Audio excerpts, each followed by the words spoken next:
Okay, so let's get into this.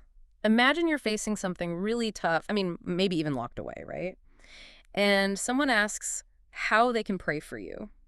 What's the first thing, honestly, that pops into your head? Probably something like, "Get me out of here," or maybe "Just make this easier." Yeah. That's usually the default, isn't it? But the source material we're looking at today, it's a daily meditation on Paul's letter to the Colossians. Well, it gives a really surprising answer from someone, Paul, in exactly that kind of situation. Right. So our mission here is to pull out some key insights from this text about, prayer, community, and how we deal with hardship. And that starting point from the meditation is, well, it's really striking because it just flips our usual view on prayer, like you said. Yeah. We typically pray for God to, change the external problem, make it go away. Yeah, fix it. But the text shows Paul writing while he's literally imprisoned, asking for something completely different. And this is where it gets fascinating. The meditation really zooms in on Colossians 4, verse 3. Paul asks for prayer. Yeah, but not for release, not for comfort. He asks that God may open a door for our message so that we may proclaim the mystery of Christ. For which I am in chains. Wow. Exactly. Just wow. And the key insight the material pulls out here is huge. Paul's focus isn't escaping the tough spot. It's about being effective within it. He's praying for the chance, the boldness to keep doing his mission. Regardless of the chains. Right. Regardless of the circumstances. It's about being a faithful witness right where you find yourself. So the power isn't really in getting the environment changed, but in living obediently, according to God's will, in that environment. And the material, it connects this to how Paul often structured his letters, moving from big beliefs, the theology, to practical everyday life stuff. Yep, Colossians does that too. You get chapter 3 detailing how believers should live, kind of the what. And then chapter 4 gives guidance on the how, things like prayer and, really importantly, community life. Community. Okay.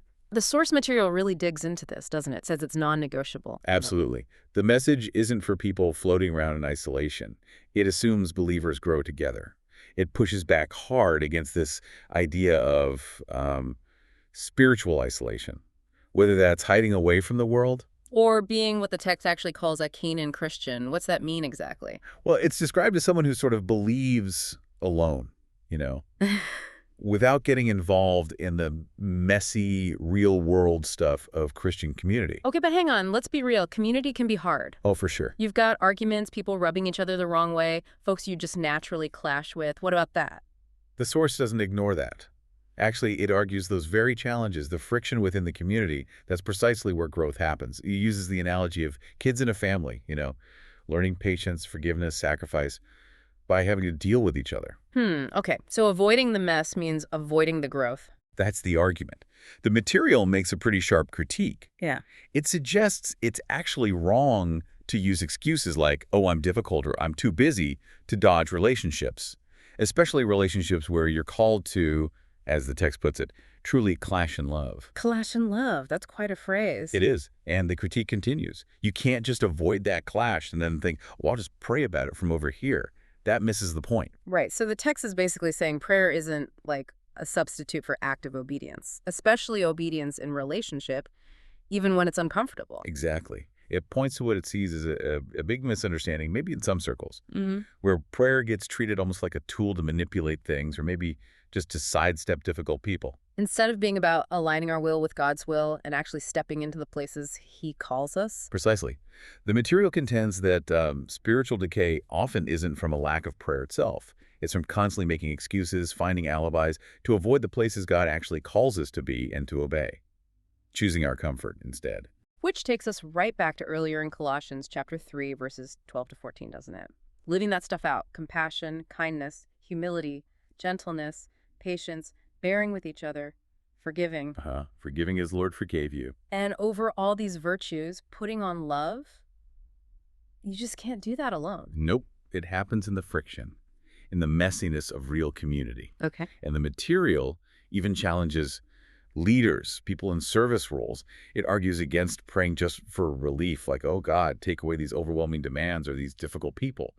Instead, it suggests praying for, expanded capacity.